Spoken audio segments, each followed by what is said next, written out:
Thoughts on a small sector renters guild? I don't have an issue with renting. I think the obsession with owning one's own home is, I was about to say fascist. What do I actually mean? Fascist. Yeah, f you. No, sorry, you will rent and you will like it. The idea, like, the problem is that, like, there are two ways you can live in a house, right? Like, really live in a house. You can own it or you can rent it. And do you really want to own a house every fucking time you move? What if you're just moving for college? What if you're going to a new town and you don't know if you'll like the job you're getting there yet? Do you want to own that, buy that, mortgage that house, and then if you move out, have to sell it again? No, of course you don't, idiot. You want to rent it. You want to rent it from the government. That's what you want to do. I don't have an issue with homeownership fundamentally. Like, I don't think it's necessarily bad. I also just don't have an issue with renting.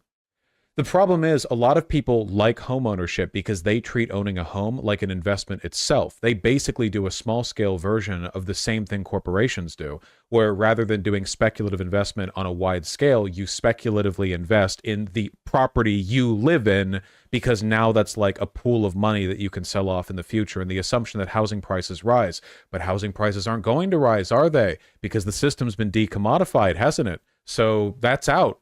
Now owning a house just means you own the house. It doesn't mean it's a gigantic pool of wealth you get to dip into in the future, right? Like, that would kind of break the decommodification thing if you could buy it and then sell it. What we're really talking about is the land doesn't belong to anyone. It's controlled by different people. And if you own it, what that means is you're basically just long-term renting it. And I'm fine with that, you know? Maybe there are some ways you could carve out exemptions for that in certain areas especially, but for the most part, whatever. I don't think that, like, the housing market should be commodified, a system which causes immeasurable suffering just for the fantasy that you can, like, own a house and give it to your descendants or whatever, as though the descendants wouldn't have just sold it anyway, which happens all the time these days, you know? People get houses given to them by their grandparents or their great aunts or great uncles, but they don't want to live in bumfuck nowhere, Arkansas, so they just sell it on the market. You know, they're like, oh, my so-and-so died, like, I own this house now over here, but I don't want to live there, so I'll sell it. And then the cycle continues. So I just, yeah. You have no idea what your descendants are going to want to do, what they're going to want. If you want them to live in the same house as you, they can just keep renting the same property from the government. And again, it would be super cheap because it's decommodified. Have any countries decommodified their housing? Many have to some extent. I don't think any have to the extent that I would like. The issue is you'll literally have to fight each current homeowner who have the majority of their wealth in their house. Well, that's cool, because if I'm the government, I also have the US military. So I could easily defeat each current homeowner with the majority of their wealth in their house if I had the US military on my side. I think I could decommodify housing pretty well. You know, I don't think they'd pose too much trouble. Obviously, if massive house decommodification was done, people would be given, enormous amounts of money from the government, right? Like, the government wouldn't just steal, the government would pay. If they aren't happy with the amount they would get, they can die mad. Sorry. You would try to negotiate a fair deal, but we're not keeping humanity enslaved to commodified housing indefinitely just because a bunch of fucking boomer homeowners want $3 million for their shitty fucking San Diego houses, okay? No. Do you think rental companies are better than landlords? Rental companies are landlords. Every single one, really? What does decommodified housing mean to you? Do you think that means you get to sell some houses? Like, decommodified housing means, only half the houses get sold? How about housing co-ops? Cooperatives are businesses. You know that, right? Like, a housing cooperative means that it would be collectively owned by the people there, but that still means it's capital that can be sold and purchased.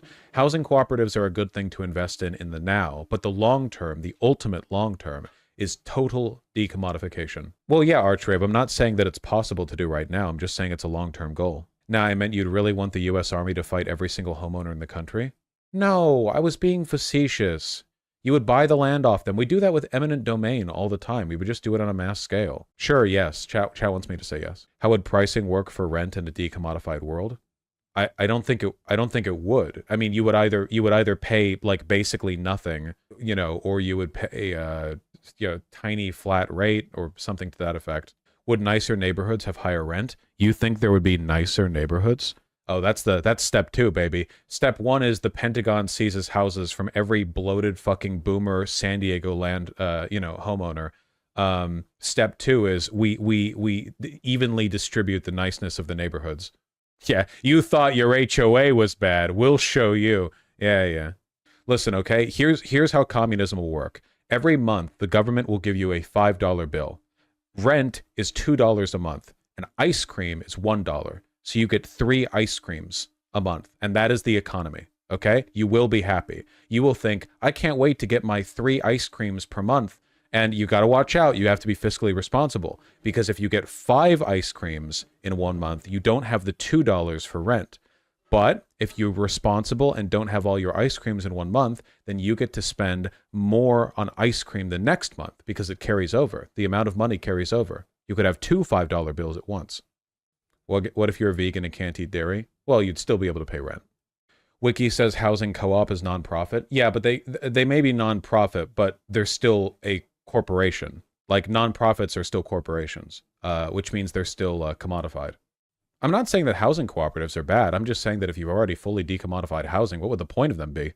How do segments like these track with lefty Redditors? I'm sorry. The fact that I'm a socialist is not exactly a secret in this channel. Obviously, I support total housing decommodification. It's not a secret. What would happen to people who can't pay rent? You mean if you didn't have the $2? Presumably liquidation.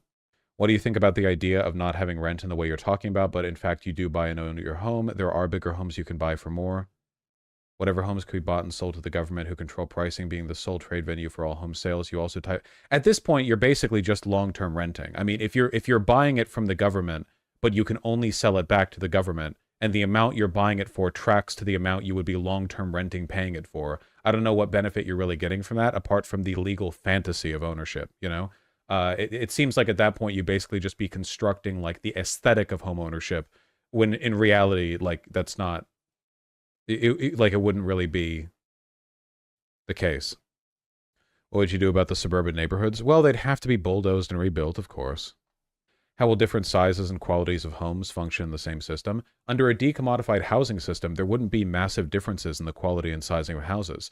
You would have some that are built for individuals, like, you know, 1-bedroom studios, right? Like near universities and stuff. The kind of stuff that you would want if you were like a student or something, you know? You'd have ones that are for families, but there wouldn't be mansions being built. Nobody gets that.